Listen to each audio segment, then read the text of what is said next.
Hi, it's Tracy Prantner from Adventure Group Realty. I just wanted to come to you today and just talk about a few things. The one that I wanted to really just focus on is so you list your home or you're out looking to buy a house, your contract gets accepted, and sometimes there are times where houses just for whatever reason don't close. So I just want to talk to you about kind of what those common reasons are. And so the first one is, especially in a competitive market, as a buyer, sometimes you'll go to place an offer and you're up against multiple people. So without having a really strong offer in place, and also having a real estate agent that can negotiate for you and come to bat for you, sometimes you might write a contract and that just won't even get accepted. So some ways that we work around that with our clients is one, we always, especially in a seller's market where buyers have to be more aggressive, there are some things that we can do.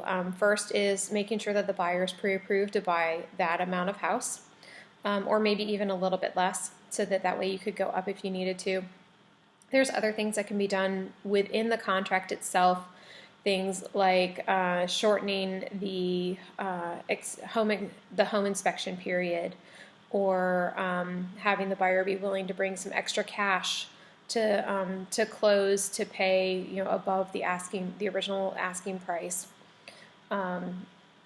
Things like making sure that Peter and I, what we'll do sometimes is give the listing agent a call and find out when does your buyer or when does your seller want to be able to close on their house. So sometimes just having the ideal closing date is helpful, or even offering the seller the option to stay in the house a little bit longer so that they could take their time to pack up.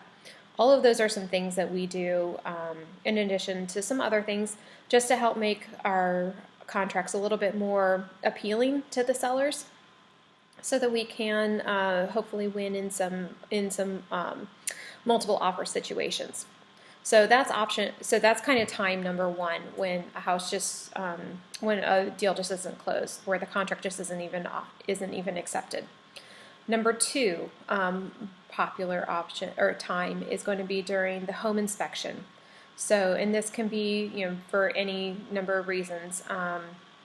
The buyer just finds that there's things, safety issues that aren't addressed by the seller, and maybe the seller's not willing to take care of them. So another option would be if so I guess something to kind of think about is that during a home inspection, a good home inspector, the ones that we use, they take 3 to 4 hours to go through a house. So they're gonna find something wrong.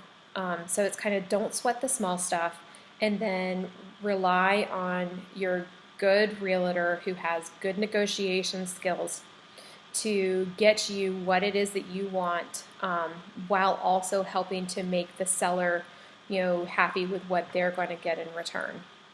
So that way, your safety concerns are taken care of, and then any smaller things we might say, if the house needs a new roof, we'll help you change out the outlets, or some different, some of the smaller stuff that might come up. But our goal is always to get our buyers a safe house, definitely, while also taking care of the things that need to be taken care of. But it's really all about negotiating. There are very, very few times that we just can't make that work out.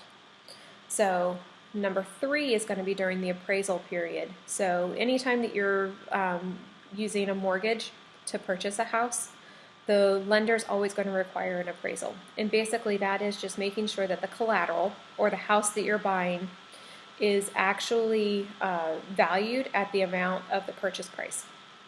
So sometimes what can happen is the house could either appraise for more than the purchase price. It could appraise at purchase price, or it could appraise under. And it's when it's under that becomes a problem, or could be a problem. So the purchase price, if it's under, there's a few different options. One is the seller can bring the price down. can bring the purchase price down. So basically, they eat the difference. Number two would be that the buyer is willing to bring cash to the closing table to make up that difference. So the buyer kind of eats that difference.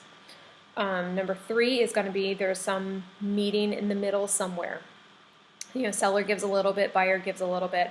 And then the fourth option, which is not, probably the least desirable of all, is that the buyer just walks away because, for whatever, they just choose not to buy that house because it does not appraise.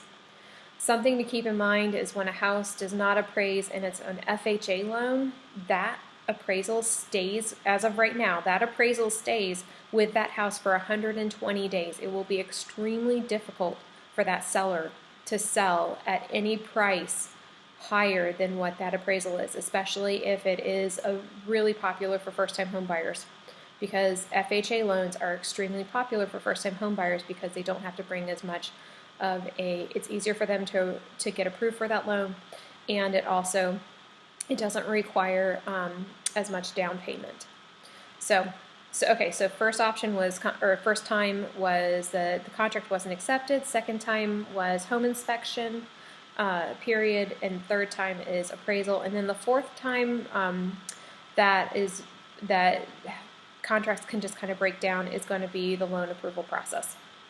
So when you're going through your pre-approval process, it is extremely important to be open with your lender, provide them as much information as you can in order to get the loan approved, and then, or in order to get pre-approved. After you have been pre-approved, it is extremely, I just cannot stress it enough, as the buyer, it is so important to not use a new credit card, to not sign up for a new credit card, to not skip any payments on something that you're already paying, to buy any major purchase, an appliance, a car, a new car lease, any of that, without the approval of your lender that pre-approved you. And also, it's important for your income to not decrease in any way.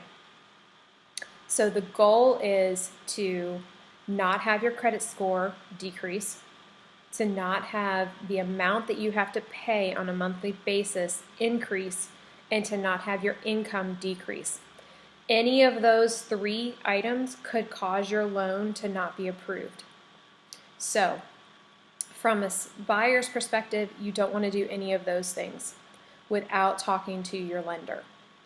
From the seller's perspective, what we do as agents when we're selling a house is we are in constant communication with the lender, directly with the lender, of who is approving, or who's buying this house, just to make sure that there have been no changes and no red flags. Because one of the things that happen is the loan approval process is one of the last things that happen when you're buying a house. So you put on you put a contract in to buy a house, and then 30 days, 20 days, somewhere between like 20 and 45 days is when this loan approval process happens. So the last thing that you want to have happen as a seller is to find out, oh my gosh, I'm 20 days into this process and the person that I had buying this house is not going to be able to buy it. So that's where you need to rely on us as a listing agent to be able to vet out the buyers, make sure that they're strong candidates, that they have the pre-approval in place, and then have that regular communication with the lender. So that's kind of it in a nutshell. There are some random other reasons why houses might not sell, but those are kind of the four main ones. So if you have any questions, please feel free to reach out to us. Peter and I, we are here to educate you. We're here to help you however we can. And then if you have any horror stories, share them with me. I'm curious to hear what's happened. So anyway, hope you have a great day. Bye.